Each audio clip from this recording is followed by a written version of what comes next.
Ave María Purísima, sin pecado original concebida.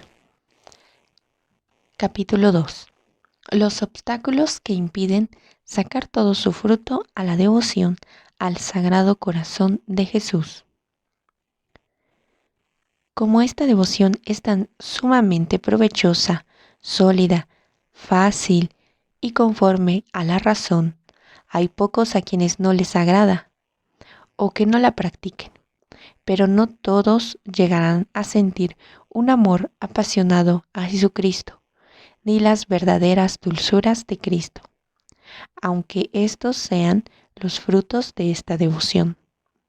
Todo lo que impide nuestro aprovechamiento es un obstáculo para las grandes gracias que podríamos recibir.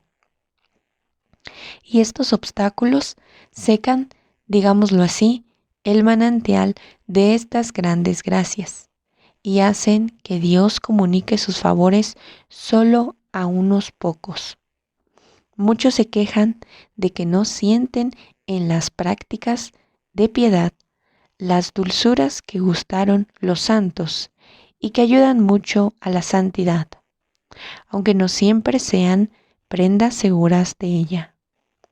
No experimentan sino sequedad, tibieza y disgusto en la oración. No encuentran ningún consuelo ni dulzura y no hallan ninguna devoción en la comunión ni en la misa. Solo frialdad y tedio. ¿Por qué ocurre esto? Procuramos consolarnos pensando que la santidad no consiste en la devoción sensible. Es una gran verdad que uno puede ser un gran santo y no tener esta devoción sensible. Pero viéndonos siempre tan flojos y tan imperfectos, tenemos motivos para temer que, en castigo de nuestra flojedad, Dios no nos da a gustar estas consolaciones espirituales que nos harían mucho más animosos y perfectos. El camino de la perfección no es otro que aquel por el que todos los santos anduvieron. Todos ellos han afirmado que no se pueden imaginar mayor gusto que el que experimentaron en el servicio de Dios. Incluso los mayores trabajos les parecía algo delicioso, y lo que parecía áspero causaba en ellos una gran alegría, tan pura y perfecta, que las circunstancias más difíciles de la vida no podrían apagarla. Han asegurado que aún en las terribles pruebas que Dios les mandaba hallaban consolación y que solo el pecado podría turbar la paz de la que gozaban, y que es tanta la confianza que Dios les dio de su misericordia que aún sus propias faltas no les hacía perder esta paz. No le dicen solo algunos santos, sino que todos los verdaderos siervos de Dios, en todo tiempo y edad, en todas las naciones y estados, lo han experimentado así. Y así lo confesaron a la hora de su muerte, que es el tiempo en que se habla con más sinceridad. ¿Quién podría creer que personas tan sabias y de una virtud tan conocida nos haya querido engañar o hayan querido engañarse a sí mismas?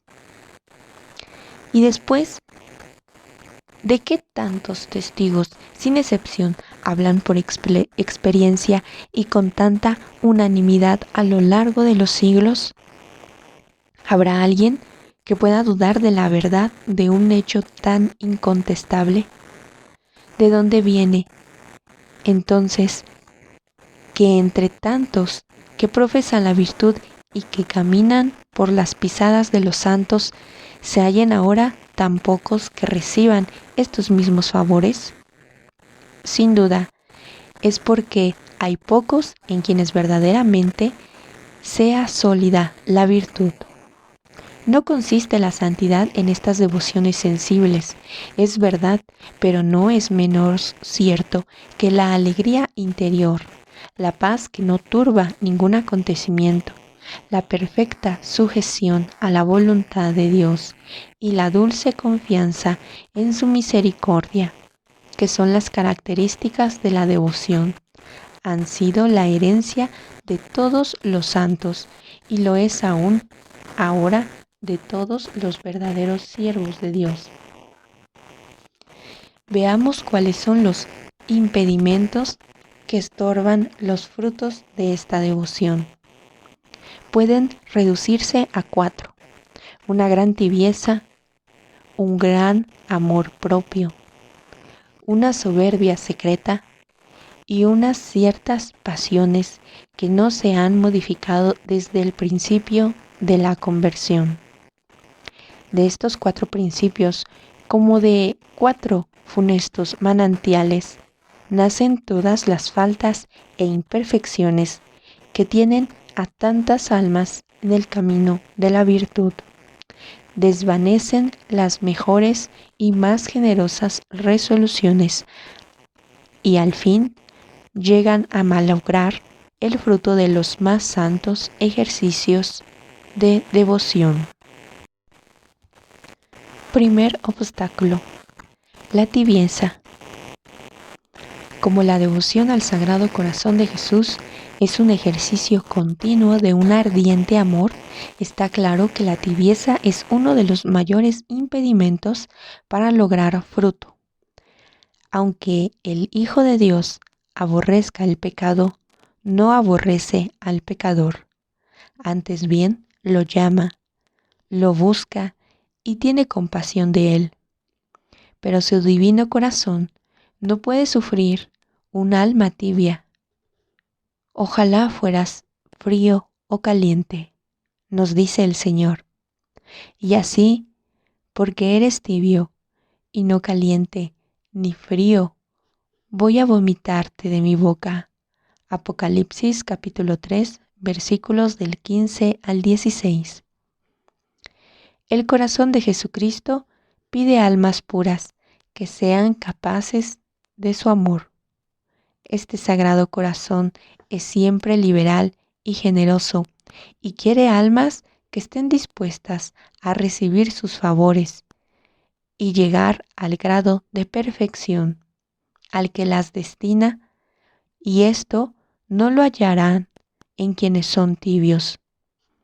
Un alma tibia se halla en un estado de ceguera causada por las pasiones que la tiranizan, por la disipación continua en la que vive, por la multitud de pecados veniales que comete y por rechazar las gracias del cielo, que le ocasiona su resistencia.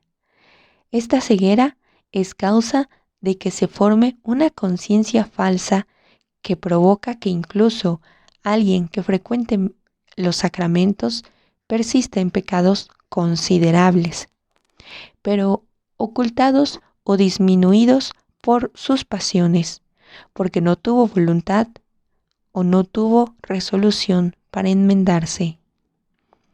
Es posible que quizá haya algunos tan religiosos como seglares, que incluso empeñándose en vivir de modo ejemplar, mantengan ciertas aversiones secretas, ciertas envidias enconadas y ciertas aflicciones dañinas. Un espíritu de acrimonia, murmuración contra los superiores, un amor propio y una secreta soberbia que se mezclan en casi todas sus acciones y otras similares. Y viven con paz en medio de ellas, persuadiéndose fácilmente o procurando convencerse de que no hay peligro de culpa grave en ello. Y buscan razones para cometer las faltas que Dios condena como pecados bien peligrosos y que ellos mismos condenarán a la hora de su muerte, cuando la pasión no les impida ver las cosas como son en realidad. Pero lo que hace aún más peligrosa esta situación y lo que obliga a Jesucristo a echar de sí a un alma tibia es su estado en algún modo incurable, porque casi nunca se cura la tibieza. Como los pecados que comete un alma tibia no son tan groseros y escandalosos que causen horror, porque son puramente interiores y no se cometen más que en el corazón. Se ocultan fácilmente en un examen de conciencia no muy delicado y un alma poco atenta de sí misma, que no conoce la gravedad de su mal, que no quiere conocer la gravedad de su mal, no se fatiga en remediarlo. Al contrario, un pecador grande, como conoce fácilmente sus desórdenes, está más dispuesto para que la inspiración le mueva y para concebir horror de sí mismo. En este sentido, dice nuestro Señor, que más vale ser frío que tibio. Las mejores devociones apenas son de provecho para un alma que esté en infeliz estado. Se acostumbra y tiende menos eficacia.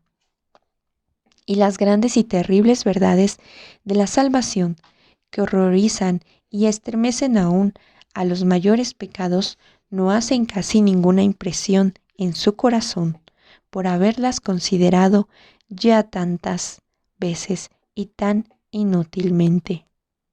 Tan pronto como alguien comienza a entibiarse, se busca a sí mismo en todo, con una continua solicitud por lo que puede darle gusto, y con tal delicadeza que algunas veces excede a los más sensuales.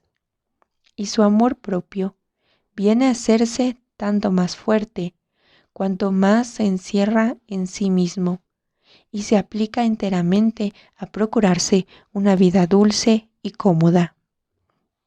Finalmente, un alma en este estado, que ni se conmueve con las más fuertes verdades y mucho menos con las evidentes pruebas del amor que Cristo nos tiene, se encuentra muy lejos de las disposiciones necesarias para poder sacar fruto de la devoción al Sagrado Corazón de Jesús. Las señales por las que podemos conocer si nos hallamos en este infeliz estado de tibieza son los efectos que suele producir en el alma. Lo primero, una negligencia grande en todos los ejercicios espirituales.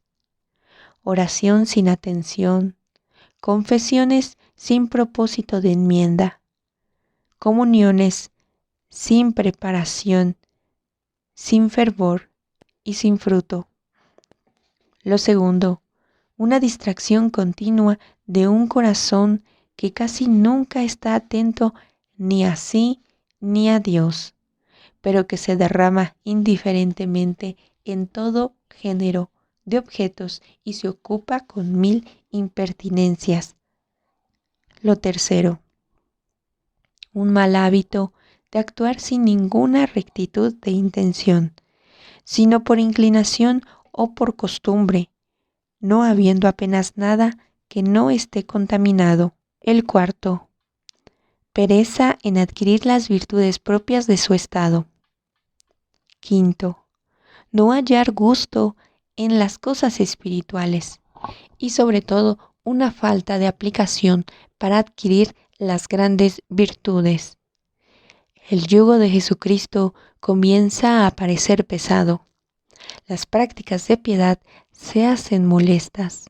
No se acaba de entender las máximas del Evangelio acerca de la aversión a sí mismo, del amor al esfuerzo y los desprecios de la necesidad de hacerse violencia y de andar por el camino estrecho.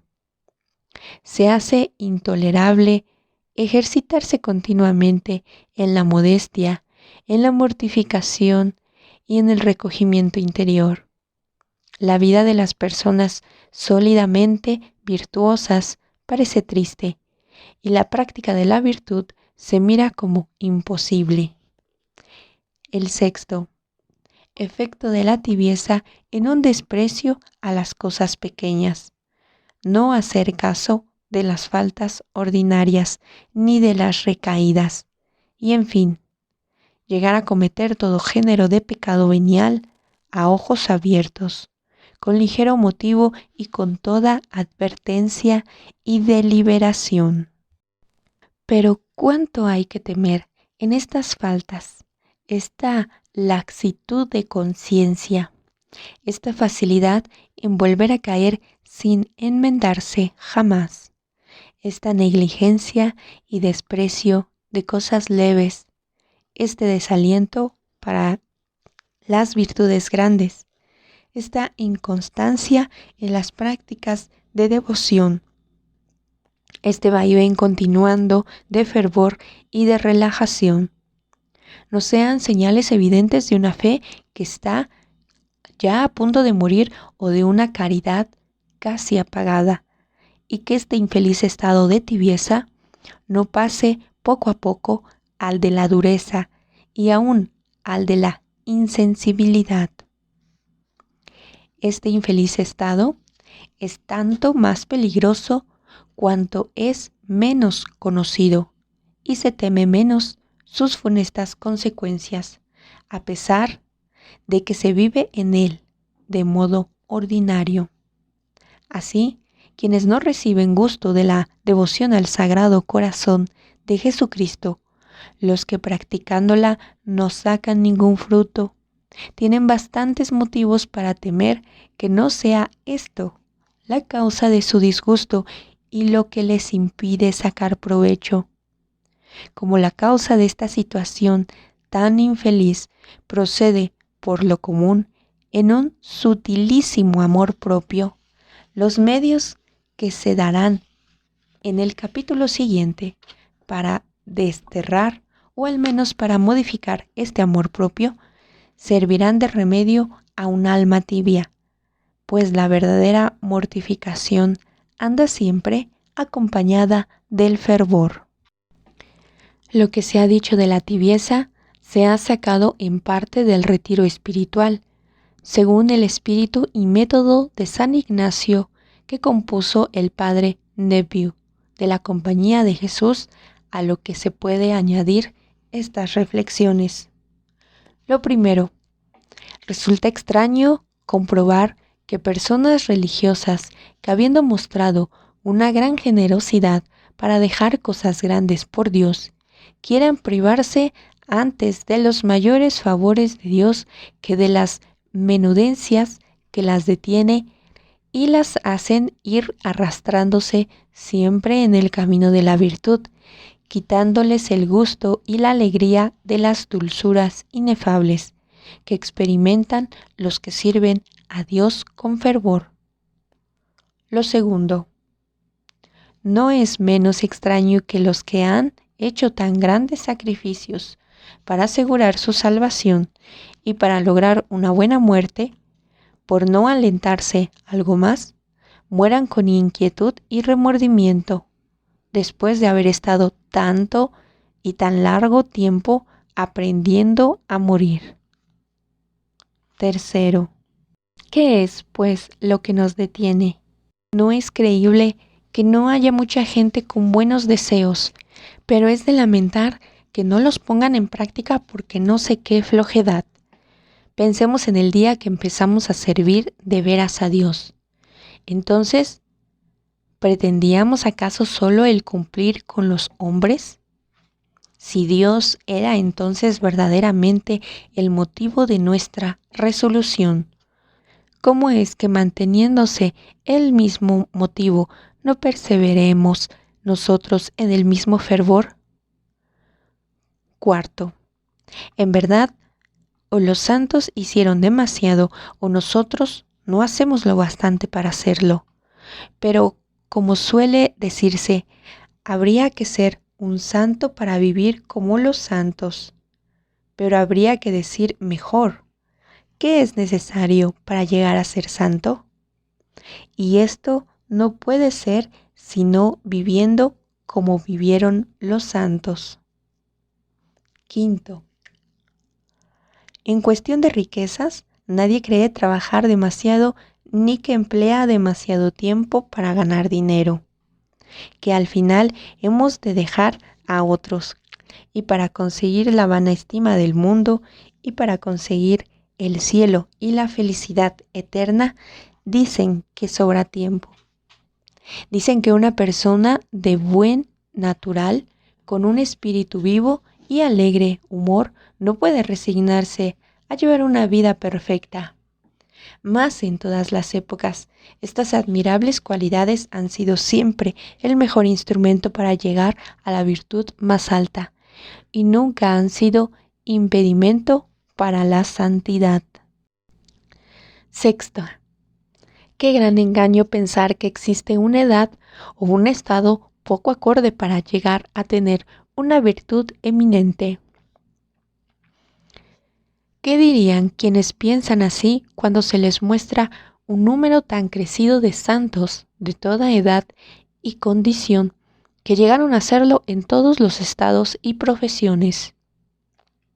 No solamente el ejemplo de los santos, sino también nosotros mismos seremos nuestros acusadores en nuestro propio juicio y para nuestra condenación, porque cuando queramos excusar nuestra tibieza y flojedad con la edad, con la profesión y el estado, se nos hará ver cómo en esta misma edad, profesión y estado hemos sufrido más y hemos trabajado más por las cosas del mundo que lo que Dios nos pedía para el cielo. Séptimo, no hay nadie que pudiera sentirse orgulloso de que al cabo de 10 años estudiando solo llegase a saber lo que había aprendido en los 6 primeros meses. Pero nos encontramos con personas que hacen profesión de la virtud, en quienes su principal empleo es el llegar a ser perfectas, y a pesar de ello, después de 10 y de 20 años de estudio y de ejercicio en la sublime ciencia de la salvación, no tienen despacho en decir ni se afligen de que otros lo piensen, que se tendrían por muy dichosas si les moviera el fervor, el espíritu de mortificación y la santidad de cuando solo habían pasado 6 meses de su conversión. Parece que tratamos de ofuscarnos, por decirlo así, con la disipación en las cosas exteriores, con los placeres vanos de una vida floja, pero tarde o temprano, todo eso llegará a su fin. ¿Y qué sentiremos a la hora de la muerte? Octavo, ¿hemos considerado en profundidad las verdades de la fe? Si no creemos en ellas, probablemente estaremos haciendo demasiado. Pero si las creemos, ciertamente no es bastante lo que hacemos. ¿Cuáles son, pues, nuestros pensamientos? Estamos hablando de nuestra salvación, de nuestra alma y de la eternidad. ¿No es verdad que vivimos en este mundo para salvarnos? ¿No es verdad que Jesucristo se hizo hombre por este motivo?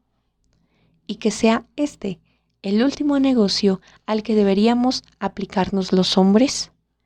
¿No es verdad que si se pierde este negocio, se ha perdido todo? ¿Que todo puede perderse si se arriesga todo esto? Y que vivir con tibieza es exponerse a un gran peligro de arriesgarlo todo efectivamente. ¿No es verdad que este es el negocio de la eternidad? ¿Nos engañaba Dios cuando dijo que todo lo demás no tenía más consecuencias? Tan poca cosa es Dios, aquel que lo comprende todo, que es el alfa y el omega de todo, que quiera ponernos en riesgo de perderle. ¿Para qué tantos llantos? ¿Para qué tantos y tan crueles arrepentimientos en el infierno, si el bien que perdieron merecían tan poco cuidado? ¿Y para qué temblar con solo el pensamiento de la eternidad, si se tiene por tan poco el ser infeliz eternamente? Y se puede decir que tenemos mucho esta desgracia cuando ponemos tan poco cuidado en evitarla y viviendo en la tibieza y en la indiferencia en la que vivimos. ¿Es esto vivir como se debe? 9. Si nos preocupáramos de reflexionar en esto a menudo, nos avergonzaríamos de llevar una vida tibia, de ser tan flojos en el servicio de Dios, y tomaríamos con rapidez la decisión de amar a Jesucristo. Pero, oh dolor, hacemos estas reflexiones, nos conmueve y de allí a un instante buscamos distraernos, como enfadados de haber caído en la cuenta de cómo somos y haber sido tocados, dice el apóstol Santiago, como un hombre que pone los ojos en su rostro al verse en un espejo y después haberse visto, se va y se olvida al instante de lo que era.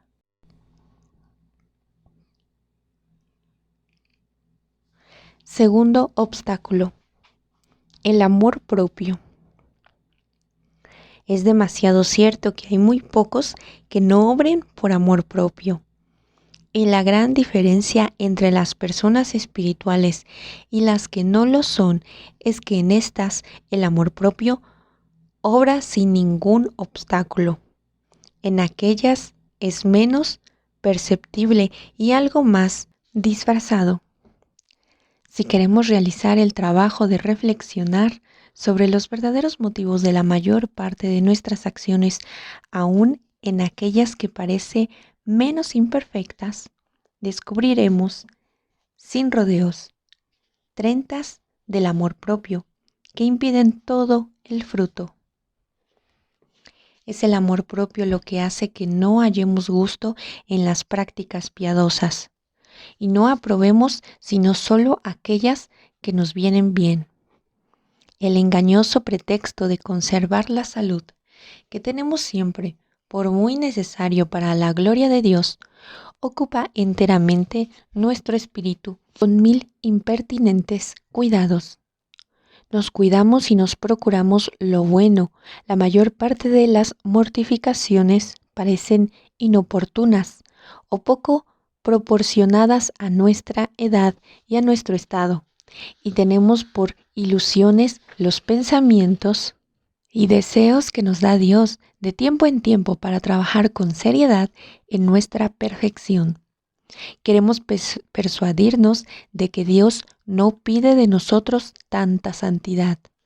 Aún nos haya hecho muchas gracias y nos haya puesto en un estado que lleve de suyo a ser grandes santos. Nos preciamos de que tenemos un verdadero deseo de dejar todo y emprenderlo todo en el momento en que se nos manifieste la voluntad de Dios.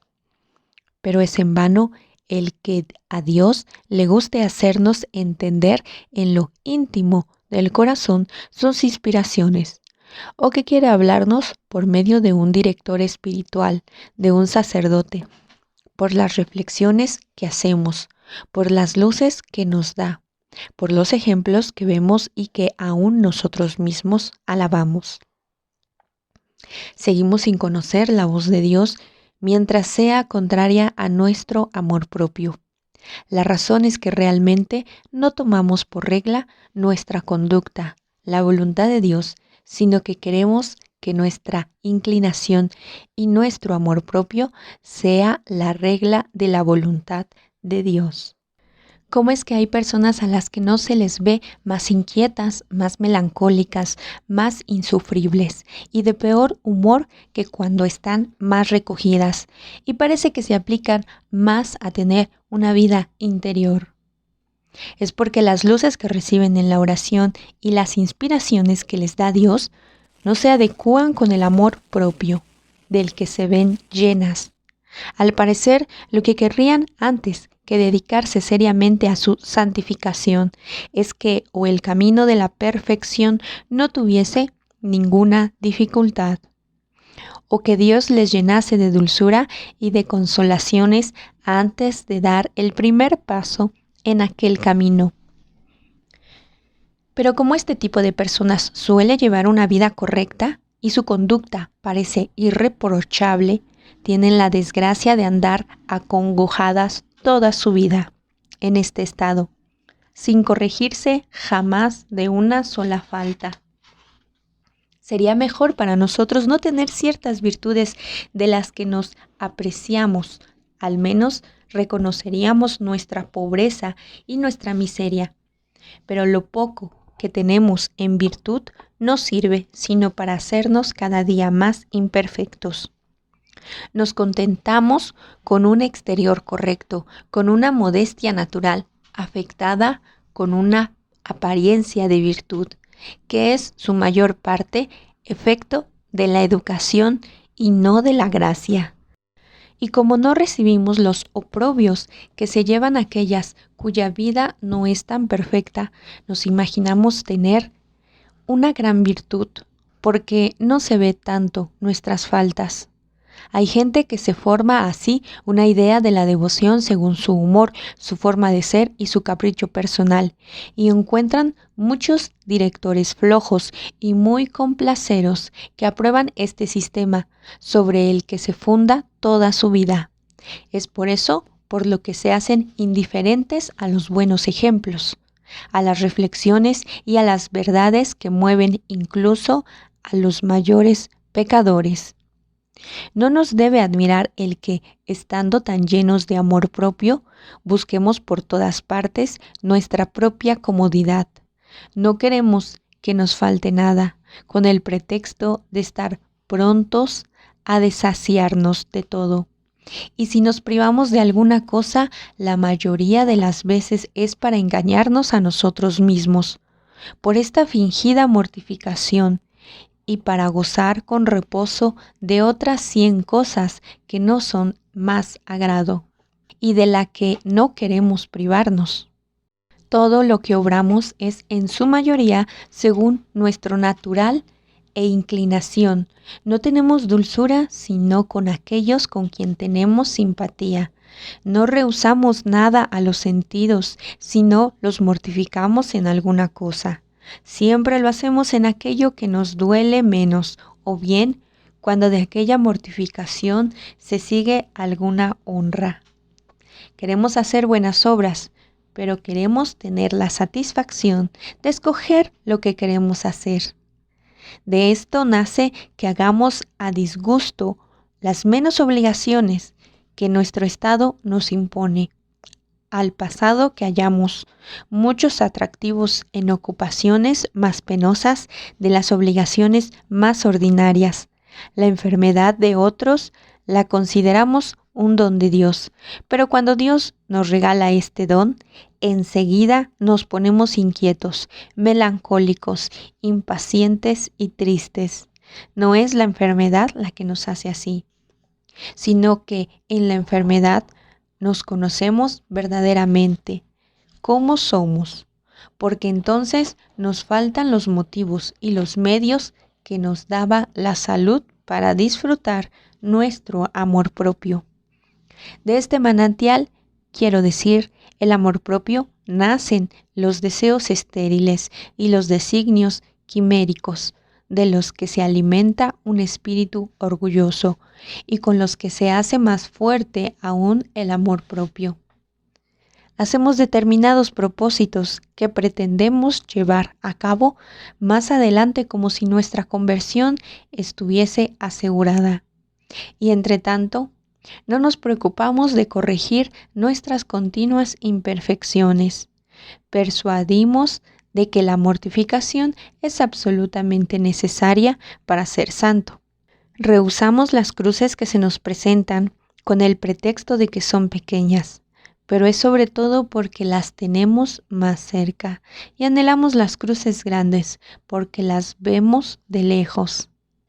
Mientras nos entretenemos con estas vanas imaginaciones, nos contentamos con un exterior respetable, con las buenas obras de las que sacamos gusto y con las prácticas de algunas devociones en las que nos exigimos. Nos quedamos embebidos en las vanas y falsas alabanzas de los que nos aplauden, llenos de la idea de una virtud de la que no tenemos sino el nombre.